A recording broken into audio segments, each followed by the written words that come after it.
Hi, Live with Collie viewers. Thank you for tuning in to Live with Collie, episode 15. I'm your host, Colleen Young. This episode, I went to Penn, Dixie in Hamburg, New York for a Colleen in the Community segment. One of Live with Collie's viewers and one of my longest lifetime friends, Ella Asquith, has also visited the site, and she sent in some pretty fun pictures from her visit. I look forward to having Ella on the show soon. Today I'm at Penn Dixie in Hamburg, New York for another Colleen in the Community segment. So how has the summer season been at Penn Dixie? It's been great. We've had people from all over the world, up to 11 countries and 41 states. So now that the school year has started, it's after Labor Day. I know that you're down to weekends when families can come here. Is it still a busy time at Penn Dixie? Definitely. We have families down there now digging. We have a birthday party at 11:30, getting ready for tomorrow, which is Grandparents' Day. It's going to be a lot of fun. When families come here, what can they expect to see? I know that you're a tour guide. Where will they be going or doing while they're here? They'll be going down to the mounds and all over the site. There's pretty much fossils everywhere. And what kind of fossils can they find? Oh my gosh.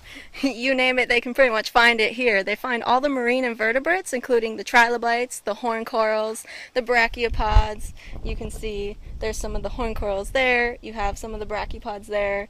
Lots of trilobite pieces, and the crinoids are some of the most common ones that you find. And families get to keep them, right? You get to keep everything you find. This is a great place for people of all ages, right? We get all ages, basically. But we do offer some summer day camps here, too, where kids from 8 to 12 can come, and they get to do things like build rockets, and they build volcanoes on the camps, and, of course, the fossil collecting, too. But then there's also some astronomy as well that we offer. So I saw on the website that one of the big aspects of Penn Dixie is that you promote preservation of our natural resources. Why is that important? Because without our natural resources, we wouldn't be able to survive. I know that there's a new building being built here. What's going on with that, and when will it start to be built? Well, money's still trying to get raised for the building. It costs like $2.5 million. It's a really awesome design with windmills, and we have classrooms for learning and all different stuff. So that's still in the works to raise, but it's getting closer. With families being able to come here and do the digging and have hands-on learning, why is that more beneficial to them than learning it out of a book? Because they have first-hand experience and what is actually out in their neighborhood and in their community. They actually get to discover it themselves, break open rocks and find it, instead of just looking in a book and seeing the pictures of it. They actually get to touch and feel it, and it's really...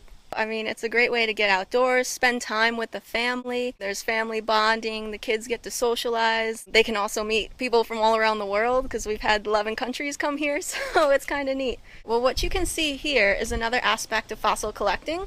The next part is preparing the fossils. So in this box, I have several trilobites and a brachiopod that I've collected at the site, and I've professionally cleaned them so you can really see the defined detail of the trilobite in this box. This one here is actually a prone trilobite, but you can also find the rolled up trilobites. It was a defense mechanism. When they got scared, they were similar to the roly-polies or potato bugs. Like, if you tried to poke them, they'd curl up in a ball. So that's what these guys did when they got scared. So you can see on the trilobite, you got the head, the body, and the tail, and it's all curled up into a ball, which is very fascinating. And what's the importance of cleaning these? Is it to preserve them?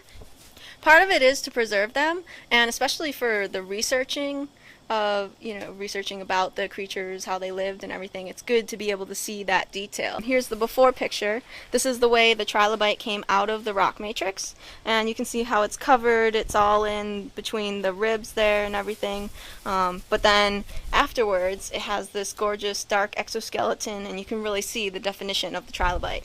And then I have another one here.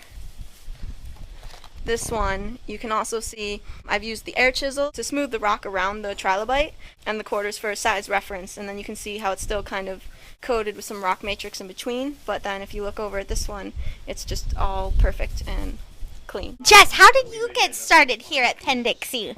Well, it started when I was younger. My grandfather here brought me out to collect fossils, and I just kind of got hooked at a young age, and I also started volunteering here for a while, and then after a while they saw I was a good volunteer and thought it'd be worthwhile to hire me as an educator. It is a very addictive hobby.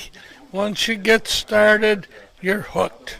Do you have a big collection? Yes, quite a few. I've got 20 or 30 trilobites. I even have a large nautiloid that's the ancestor of the chambered nautilus, which is still a shell alive today in the Pacific Northwest. Wow, so that's a great collection. And today I enjoyed one of your trilobite cookies. You made some of those too. Oh yeah, it's an old German butter cookie recipe, normally at Christmas, but we've readapted. It was so good. And so I hear that both of you have some of these fossils on the poster today. Can you explain a little bit about them? Well, these are a group made, and the picture was made by Rich Spencer, who unfortunately died recently. But these are the ones that are the best of the best that have come in. And on the bottom down here, the double is one Jess found, and the one above it that's folded or rolled is one I found. So we've got a couple here, but they're all wonderful.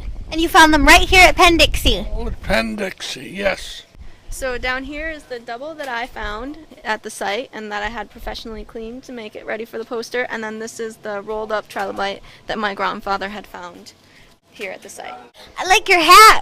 Colossal old fossil. That's funny. Yeah, that's my trademark. Now I'm excited. We're going to go into the site and show you a little bit more of what you'll see here at Penn Dixie. We're heading out on the nature trail, and I'm told that one of your friends helped pave this. Yep, one of my friends, Xavier Stripmatter from St. Francis High School. He's a senior now. And another St. Francis student also built a bridge that we're about to see, correct? My friend Trevor Gross. Well, I'm looking forward to seeing the trail. Take a load off on the hand-carved benches, or check out some of the bat boxes. In addition to finding fun fossils at Penn Dixie, the Nature Path is also a great opportunity to get away. Everywhere you look, there's something else to see, such as the owl boxes, the serene water that brings you back to a peaceful state, while also thinking about those fossils you're about to find. You also can take a nice stroll through the wetlands, just like Jess. After our relaxing nature walk, Jess showed me some fun ways to use the fossils that you find at Penn Dixie, such as to make jewelry. So what we're looking at is what you can do with some of the fossils you find here. You can wire wrap them and turn them into jewelry. As you can see, I've gotten this lovely horn coral here that can be turned into a pendant.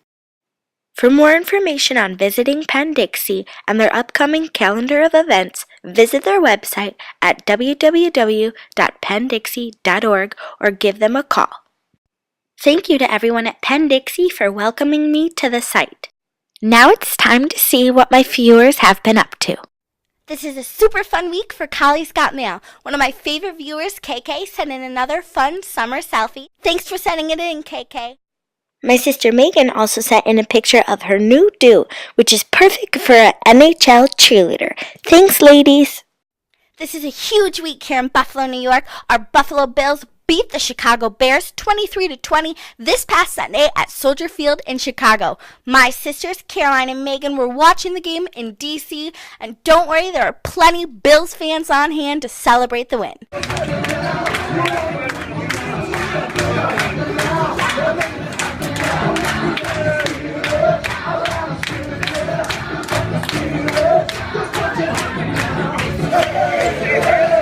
Thanks to my sissies for sending in that fun video. This also was a huge week for the Buffalo Bills because it has officially been announced that the Pegulas family is now the official new owners of the Buffalo Bills. They now own both the Sabres and the Bills, and I can't wait to see what's ahead for our hometown sports. Let's go, Buffalo!